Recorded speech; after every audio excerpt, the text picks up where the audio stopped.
Vinícius Gomes, boa noite, Nicola. Fala do Vascão e dos gregos. Vamos lá. Estava contando para vocês que hoje, deixa eu até ler a frase do Pedrinho, rolou uma entrevista coletiva em que o Pedrinho abordou uma série de temas, entre eles o Evangelos Marinakis, que é o grego que demonstrou a intenção de comprar o Vasco. Ele respondeu o seguinte, abre aspas, existem alguns investidores interessados, mas tenho que ter muito cuidado, porque as pessoas acham que são negociações avançadas, próximas de fechar, mas existe uma cláusula de confidencialidade desse início de conversa. Por isso, não posso falar quem são os investidores. O que eu posso dizer é que já existe conversa há mais de um mês com algum desses investidores, tá?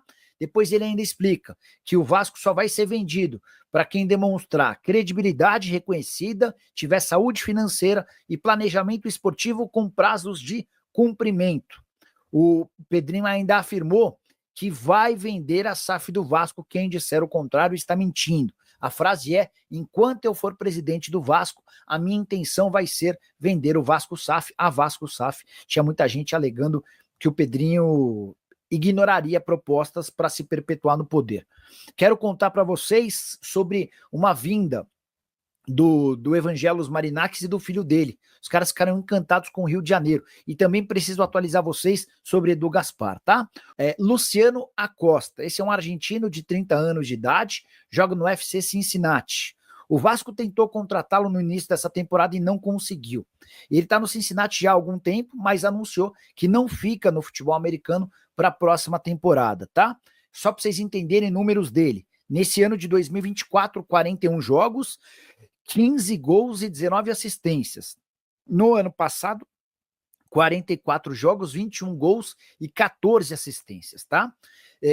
Esse cara também foi, além do São Paulo, dá para dizer que ele tem sido avaliado no Atlético Mineiro e também no Vasco. Ontem vocês até perguntaram se não daria para trocar o Acosta pelo Orelhano.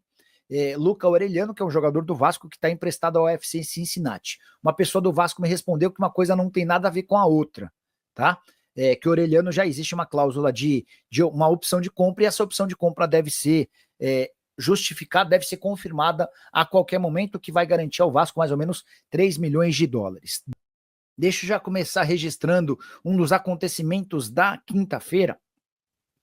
Desde ontem, o Vasco, o torcedor vascaíno tem sido abastecido por uma série de pequenas novidades relacionadas à venda do clube para o Evangelos Marinakis, aquele magnata grego que eu fui o primeiro a contar que tem interesse na aquisição de um time de futebol no Brasil. O Vasco é uma das possibilidades. Ontem o filho do Marinakis havia soltado um story com um relógio e embaixo a placa Rio de Janeiro, indicando que ele estaria vindo para o Rio ou alguma coisa nesse sentido. O que dá para contar é que as conversas existem e hoje, quando perguntado sobre o tema, o Pedrinho, o presidente do Vasco da Gama, disse que não poderia dar mais detalhes por conta de uma cláusula de confidencialidade, tá? Então, ao longo do programa, eu vou trazer mais novidades. Quero falar sobre onde está o Edu Gaspar, por que o Marinakis e o filho dele ficaram tão encantados com o Rio de Janeiro. Enfim, tem algumas atualizações importantes. Talvez a informação mais importante sobre esse assunto diga a respeito a um concorrente do Vasco. Nessa negociação com o Marinakis, prometo atualizar vocês. Vamos começar a responder as perguntas. O El Elion, Nicola, Santana não ir na coletiva é sinal de que não fica no Vasco. O Marcelo Santana, não entendi dessa maneira. Hoje a coletiva foi mais voltada para questões não ligadas ao futebol, tá? Então o Pedrinho teve acompanhado do CEO do clube, o Amodeu, e também de um cara que é ligado à parte mais jurídica. Não vi como algo nesse sentido, não. Você acha que o Vasco conseguindo um comprador para a SAF em 2025 necessita de um novo treinador também? Certamente. E eu vou dizer mais. O Rafael Paiva não será o técnico do Vasco para o próximo ano. Com ou sem SAF, o Paiva não fica. A avaliação interna é de que ele deu uma contribuição importante no momento difícil da temporada, salvando o Vasco do rebaixamento, mas ele não foi capaz de fazer o trabalho evoluir depois de um determinado estágio. A pergunta, inclusive, é se o Paiva termina a temporada. O Vasco vai fazer o possível para levar o Paiva, pelo menos até dezembro, para que não tenha de contratar um técnico às pressas. Dessa maneira, teria esse tempo para buscar um outro treinador, para iniciar o planejamento e pensar em 2025, tá bom? Vinícius Gomes citou que o Vasco teria um adversário por investidor. Vou falar sobre isso. Vamos lá. Então, vamos lá. Eu fui o primeiro a contar para vocês, aqui no canal, que o Evangelos Marinakis, o magnata grego, que é dono do Forest, do Olympiacos e do Rio Ave, está decidido a comprar um clube no Brasil. Inclusive, ele fechou com o Edu Gaspar como seu CEO, e a primeira missão do Edu Gaspar é fechar com um clube no Brasil. A pessoa que me trouxe essa informação assegurou que o Vasco não é a única possibilidade, tá? Aí ontem, depois de vários dias tentando achar a pessoa, falar com a pessoa, e ela só me respondendo por WhatsApp, ontem eu consegui falar por telefone.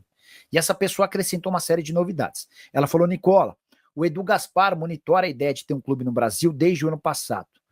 Quando ainda era executivo de futebol do Arsenal, ele veio ao Brasil e visitou 8 clubes diferentes.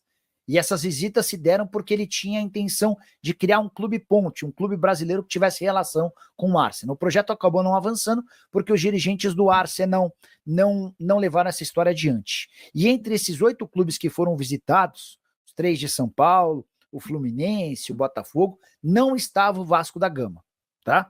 Essa pessoa que me contou todos esses detalhes afirmou que o Edu Gaspar criou um relatório de cada um desses clubes. E deve ter apresentado esse relatório pro Marinakis assim que o Marinakis optou por comprar um clube de futebol no Brasil. O Vasco não fazia parte desse rol de clubes, tá? Também de acordo com essa fonte, que foi a primeira a me contar que o Marinakis ia comprar um clube por aqui, esse rival do Vasco na disputa pela compra do Marinakis é da Série A e tem um perfil completamente diferente do Vasco. Eu falei: o que você quer dizer com perfil diferente? A pessoa se omitiu, ela não quis responder.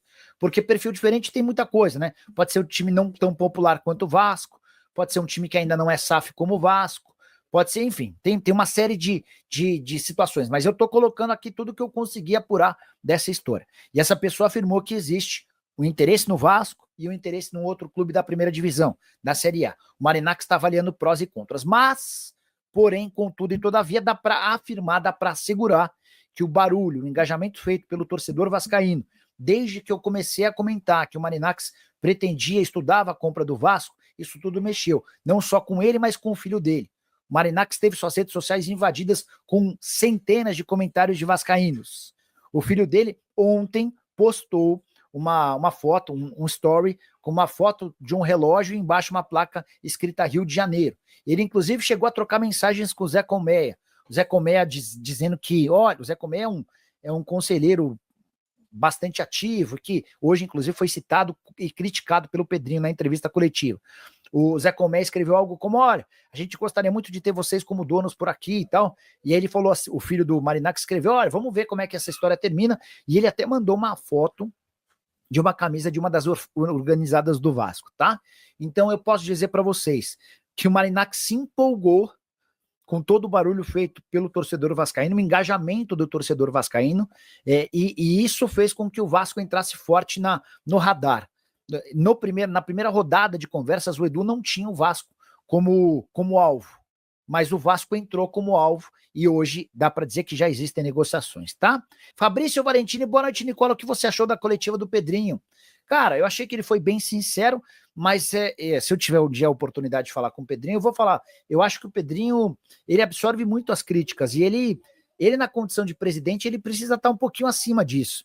Por exemplo, eu vou dar o meu exemplo, que nem se compara com o presidente do Vasco. Mas vocês não acham que me xingam pra caramba? Que me criticam? Quando eu trago uma notícia ruim de qualquer time, eu sou alvo de uma enxurrada de xingamentos, de críticas, de desconfiança.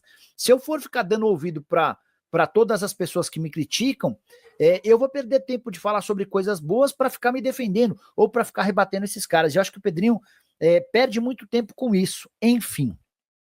Então é isso aí, pessoal. Ficamos com o vídeo de hoje com as novidades do Vasco. O que você achou delas? Deixa no comentário a sua opinião. Não esqueça também de deixar o seu like e de se inscrever no canal e ativar o sininho de notificação. Até a próxima. Tchau, tchau.